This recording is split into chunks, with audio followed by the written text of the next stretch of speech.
ShartimusPrime, reading comics, toys are hella sick, Well, and you just, God, it's so embarrassing seeing this right here. Hey, what's up you guys? ShartimusPrime here, doing another movie review on Captain Marvel. Very quick plug, I want to promote my Stardust account. Check me out on Stardust. If you don't have the app, download the app. It's free. 1-minute movie reviews over there, along with TV reviews and trailer reviews. Highly recommend it. I really like the app a lot, so yeah. Want to help out the channel? Check it out. Anyway, this movie I'm going to get into non-spoilers first, and then we're going to get into the spoiler section. I don't have a whole ton of notes written down over here because I'm going to talk about how the movie made me feel. And I'm going to talk about first about all the thoughts I had before going into this movie, because there's a lot of things kind of ramping up getting into it, a lot of stuff in people's heads, and I just want to let you know the kind of stuff that was in my head before going into this movie. So, I was thinking about the characters as I know them from the comics. That's what I had in mind. Also, I was thinking about the characters that are already connected to the MCU that I knew were going to be in this movie and how I thought they were going to behave and the kind of stuff I wanted to see from those characters. So basically all I had in my mind was, okay, this is the Captain Marvel that I know from the comic books. There's the Marvel character, there's the Carol Danvers character. I'm curious to see how those are going to be played out in this movie. I knew that Ronan the Accuser was going to be in it. I knew that we're getting a young Nick Fury, so those are the kind of things that I was thinking about before going on to this movie. So to give you my opinion of the movie, I was mostly disappointed. Yeah, I liked it, and I didn't like it all at the same time. I'm honestly right in the middle with this movie. There are things I really did genuinely like.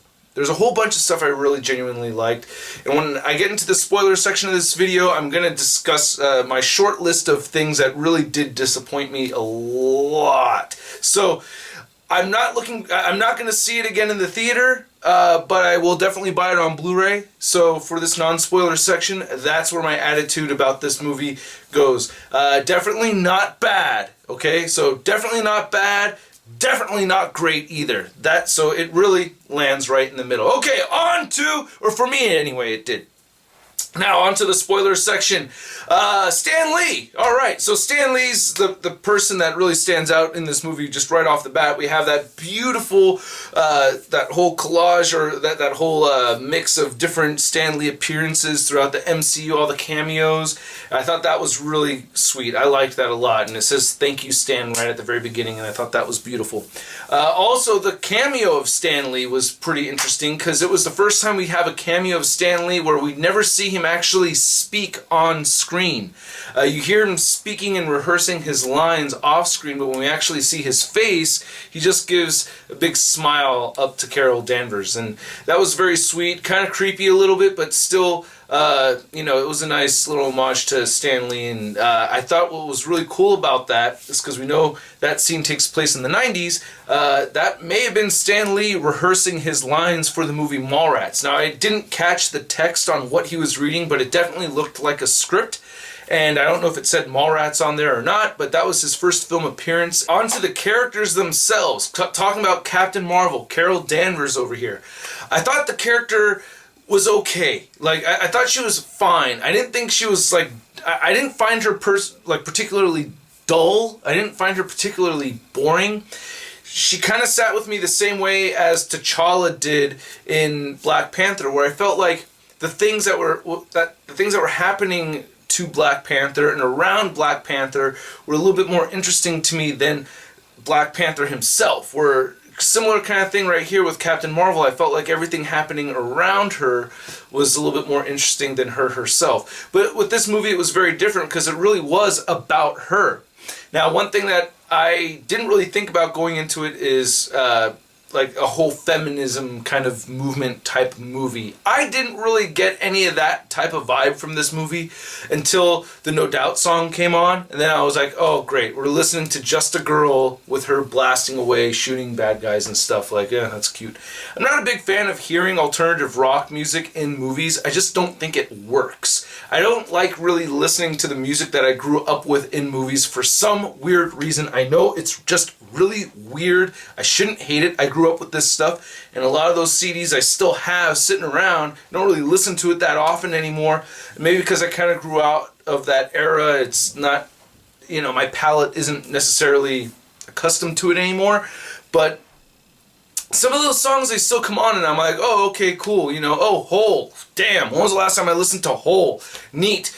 But I just don't feel like it fits in a movie. Now, this being a timepiece that takes place in the 90s, I totally get it, man. I don't think it was a stupid choice. Just me personally, I don't like hearing alternative rock songs that much anymore in general, and just not so much in the movies. It just doesn't work for me. A little cringy for me with the, oh, I'm just a girl and I'm blowing everything up. You know what I mean? I was kind of like, oh no, I hope this track ends really soon. And I've seen No Doubt a couple of times live. I like No Doubt, don't get me wrong. I think Gwen Stefani's great, you know, but just in this place, didn't like that so much.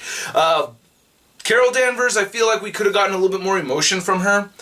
I would have liked to have seen, but at the same time, the character is totally confused, and I think that just really gets to the point of where I feel with this movie. But I love Nick Fury. I think the effects, what they did with Nick Fury, were amazing. That was very impressive.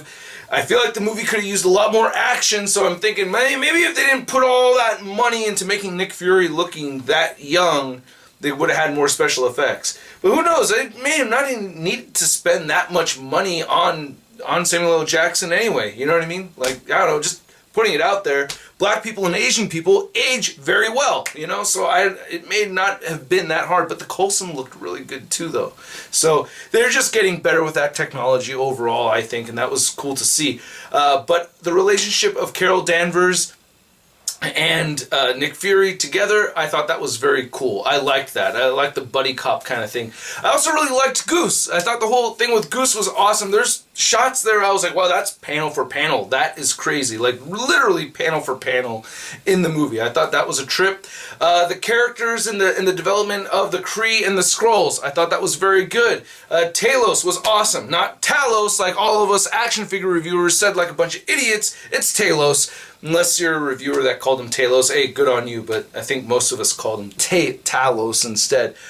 But the whole Talos and Yonrog thing, that was good. I liked that. The whole deception and how the Kree are actually the villains, I liked that. That was consistent with the comics, you know. Captain Marvel is a traitor to the Kree, but at the same time, I feel like we could have watched more stuff happen with the Skrulls and the Kree.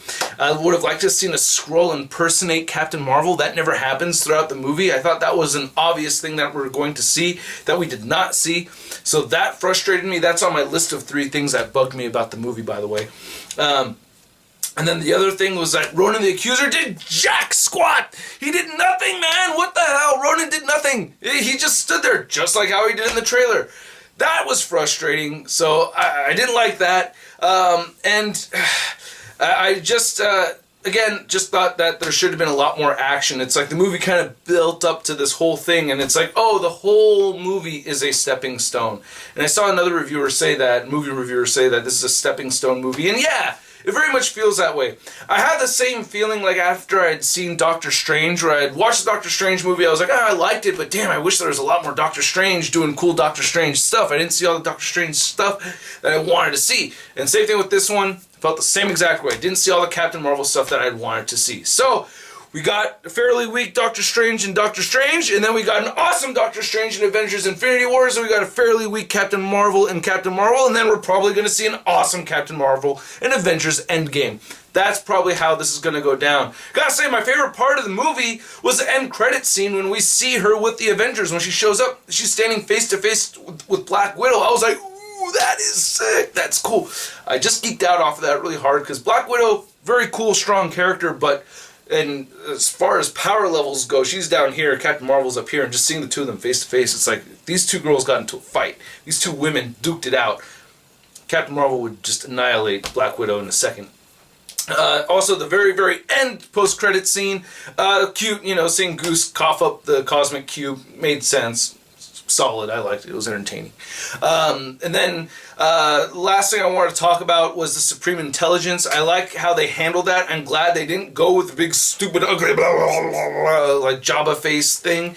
Which, so, and I thought the actress who played Captain Marvel / the Supreme Intelligence / Lawson, which is kind of funny because I thought they were saying Larson. I'm like, are they saying Larson, like Brie Larson? Oh, Lawson is the name of the character. So they made Marvell and Lawson a 2-in-1 character, because Lawson's a different character from the newer interpretation of Captain Marvel, who's an Air Force pilot. But then they took the Captain Marvel from the comics and they put him, combined the characters into two. Voice crack. So I didn't mind that too much. So at the end of the day, man, not a bad movie. Not going to see it again in the theater, but not great, not bad. I want to know what you guys think. Please let me know in the comments section below. Follow me on the Stardust app. If you sign up, it just helps with this channel grow and just helps me quite a bit. So, and I think they're fun little videos. Sud does reviews over on the Stardust as well. So anyway, let me know what you guys thought of this movie. Hit that like button if you liked it. If you didn't like this video, I'm so sorry I disappointed you, but I'll catch you guys later regardless. Peace! Woo! Hey, new ShartimusPrime videos. Hey, you should click one. Yeah, click on one of them. Or subscribe if you haven't. Shot.